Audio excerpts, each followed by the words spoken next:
on, get in! Okay, shall we? Yeah. There we go. We are still doing our comment to win a Merch. to win a t-shirt. Yeah. Browser extension coming out next week. Thanks giveaway on Thanksgiving Day. Excited for that. Yeah. You're not the one paying for all the t-shirts. I'm the one paying for the t-shirts. No. Don't worry about It just means I got to work on Thanksgiving. You're working on Thanksgiving. Yeah. We're doing a live stream. Join us for the live stream. Yeah. We're giving away. I haven't looked at the total number, but it's at least 20 shirts. At least. Yeah. That's looking forward to it. Yeah. So join us for that. But today we are talking about questions that you need to be prepared for as a car buyer that you're going to get from the dealership. We did, if you remember correctly, you put those email guides out, and I know we got a ton of responses. Like there was literally thousands of people have sent out these email templates and then gotten responses, and we've created more email templates for it. So I'd like to approach instead two ways. One is like the responses you're going to get from those, when you ask for the OTD quote and they say no, like how to handle that. And then also in the dealership related things like questions that salespeople are trained to ask to try and close deals, etc. You okay to cover both topics? Sure. Absolutely. Yeah. You added to it, but that's okay. Let's see if I can put you on the spot. Let's see how you do. Where did you want me to start? Let's start digital. Let's start like when you ask for an OTD quote. Yes. And someone comes back to you and they say no. What is your path of recourse there as a car buyer? Well, you in my world, what I would do is I would just remind them that you're the buyer, you're the one spending the money, and that I understand that you don't really want to give me the out-the-door number because you're afraid that if you give me the out-the-door number that I'm going to take your number and I'm going to shop it with other dealers to see if I can beat your number, to see if I can save a few dollars, and that maybe I'll end up going to one of those other dealers. And so I would suggest that I understand that to the salesperson, but I would also suggest to the salesperson that it doesn't necessarily mean that the dealership with the lowest price is going to win. Yeah. The dealership that represents my values and things that I find important could win. So if you're the salesperson that receives an email like this, my suggestion would be to review with the customer some of the community involvement that your dealership has. And Wait. I'm glad we are back in person. I asked for the OTD quote. I don't get it. You're then telling me that I should ask again and be persuasive, and then you're saying the salesperson should respond with how we're involved in the community? Give the out the door quote. Okay, cool. I was like, what? Yes, the salesperson should then give the out the door quote. Should have given it the first time in my world. Because they're going to the sales manager, right? Yes, but my point is that as a customer, you have to be open to something other than just price. No, I get it. You're coaching the salesperson to sell the values of the. I get it. Yes, so that the salesperson should, at the very least, the second request, give you the out-the-door numbers that you requested, but also explain to the customer their community involvement and how it's a win-win for both the customer and the dealership if the customer purchases at that dealership so that they can then donate. No, I get it. There are differentiators. Yeah. Other than just price. No, I get it. Okay. So. Okay. But yes, digitally, if the dealership doesn't give you what you asked for the first time, you explain that you understand why they don't like to do it, and explain if they'd like to sell a car, why they need to do it in your particular case. Yep. And if after the second attempt that they don't want to give you the price, then go find a dealership that does. Yep. There's in most cases, in most areas, there's more than one dealership of that particular brand. And use the market price report, run the VIN, and see what the similar vehicles are. So that'll help you. Okay, so we're focusing on as a car buyer, what I need to be prepared for. So digitally, I'm asking for information. I'm not getting it. Your response is be persuasive. And actually, now that I'm saying this out loud, back on the Your Auto Advocate website, we have a written email template that you wrote for this. So copy and paste that as well and modify it. Let's pivot to in the dealership data when you're in the final negotiation. Yeah. How are salespeople trained? What questions are salespeople trained to ask their buyer? Salespeople are trained from hello to try and get control of the situation. And hopefully salespeople don't take this wrong when I say it, but most of the salespeople that I knew, always looked for shortcuts. And shortcuts normally meant that it would end up taking longer to close a car deal than if they actually did all the things that they should do. So oftentimes, at hello, a salesperson would say, "So, are you paying cash or financing today?" And so that's a question you should be prepared for. And how do you respond as a car buyer? I don't know yet. I'm open to maybe financing if the terms are acceptable to me, but I could also be in a position where I might be willing to pay cash. That's to be determined. What I need to figure out first is, exactly which car I want and what the price of that car is going to be.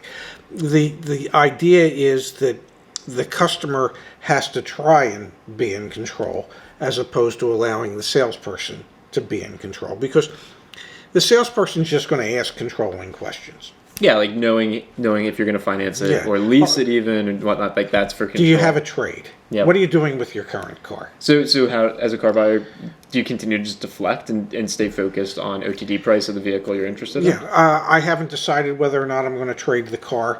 I'm looking at Carvana and CarMax as additional sources for where I might want to sell my car. I might want to sell it privately, so I really don't know at this point what it is that I want to do with the car. Now, I know there are customers out there that are going to say, "Well, you're lying." Well, not if you believe it. You are doing the best to protect your interests. So if you want to say, yes, you're lying, I suppose you can. But what you're trying to do is you're trying to be a better poker player and hold your cards closer to your vest so that you don't reveal what you have. And you also wrote a really strong guide about the trade-in process. And honestly, the tactics for success there are treat them as two separate transactions. So because they are. They are. So I actually think, to sum up, when you get asked the question, well, what are you doing with your current car? Are you trading it in? I'm actually treating it as a separate transaction. I really appreciate you taking an interest in maybe buying it from me. Can we negotiate the out-the-door price on this vehicle? Boom. And that guide that you wrote explains exactly why. Because they are two totally different transactions. Well, here's as I used to say to customers when I was a TO manager. What is a TO manager? Turnover. What does that mean? That means when the salesperson would turn the customer over to me. Oh, you were like the closer. So that I could try and close the deal. And ABC, baby. Always be closing. And one of the things I used to say to the customer is, I said, you might find this hard to believe, but we both have the same exact goal. And they'd look at me. And I go, no, well, let me ask you a question. You want to buy my car as cheaply as you possibly can? Yeah, exactly. Well, guess what? We want to buy your car as cheaply as we possibly can. Yeah. They're two separate transactions. We have the same exact goals. The idea, however, is that we have to be flexible enough and willing to figure out a compromise that works for everybody for you to be able to buy the car. So if you're willing to be flexible and be willing to compromise if need be, I, as the dealership, am willing to do the same. But we really do have the same exact goals. Which brings it back to the question that the salesperson has to understand that, to try and get that information. It's so that they can then control the structure of the deal. Yes. Which, again, as the car buyer, be prepared for that. Keep your cards close to your chest and do it as a separate transaction. Because they're going to ask you how much money you're putting down. How do you respond to that? Is it continued? I'll do it in the F&I office. Or I really haven't decided yet whether I'm going to finance or just pay cash. So really, at the end of the day, a lot of the questions that you're going to get asked when you're actually talking to the salesperson or talking to the sales manager are all related to control. And you, as the car buyer, need to be laser focused on negotiating an out-the-door price that you feel is fair. Yes. And then making sure that out-the-door price doesn't magically change the moment you agree to those numbers and end up in the F&I office and they say, well, actually, there's this $1,000 this or there's $1,000 that, right? Yes. Yeah. Yeah. It's not bad. And you have to remember that as a sales manager, I would train my salespeople that when a customer would respond the way I'm suggesting that they respond. Like if the question was, well, what have you budgeted on a monthly basis for your car? And a customer would say, well, don't worry about what the monthly payment is. I used to train my salespeople to say, well, I've found that 95% of my customers actually have a budget that they're trying to stay within. We found that most people have a budget. Even Bill Gates and Warren Buffett have a budget. Their budget's just a lot bigger than yours or mine. So really, what have you budgeted, or what have you thought about would be comfortable for you on a monthly payment basis? Because as a salesperson or as a sales manager, you always want to get to a payment, because it's easier to close on a payment than it is to close on a price. So that's the reasons they ask the questions. I'm giving you reasons as to how you should answer the questions so that you make it more of a struggle for the salesperson to be able to get the information that they would like to get, or that their sales manager would like to have. But ultimately, you as the customer should control how the process flows, because you're the one that's spending the money. So it's you that needs to insist, I understand that you would like to do it slightly differently than how I would like to do it, but in order for you to get my money, you're going to have to adapt a little bit and be flexible enough to kind of, do it the way I would like. Yeah. I mean, two thoughts going through my head. One is, I like when you give the examples of how you trained your salespeople to respond to the deflections that we're saying that you should use. I think that's really good insights, and we should do more of that.